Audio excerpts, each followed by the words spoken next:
আরও একটা long throw ইন্ডিয়ার রাহুল ভাইকে।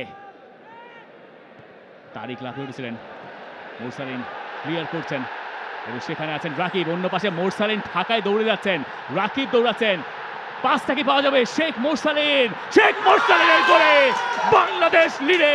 ইন্ডিয়ার এগেইনস্টে স্বপ্নের শুরু লাল সবুজের।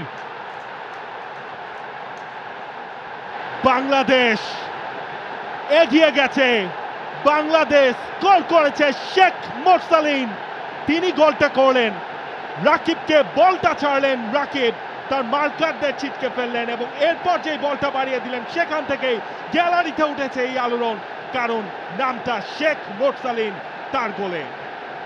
ক্লাসিক কাউন্টার অ্যাটাক এবং সেই দুজন মিলেই কম্বাইন করলেন রাকিব এবং মোরসালিন। রাকিবের গতিতে ইন্ডিয়া কেঁপে উঠল, কেউ পারলেন না। চমৎকার একটা পাস এবং শেখ মোরসালিন তিনি রিপোজিশন করলেন। গোলকিপার গুরপ্রীত সিং সান্ধু দ্বিধায় ছিলেন যে তিনি যাবেন কি যাবেন না। ঠিক পেছনে ছিলেন নিক্সনকে বোকা বানিয়ে শেখ মোরসালিন গিয়ে সবার আগে বলটায় টাচ করলেন এবং দলে ফিরে স্কোর শিটেও নাম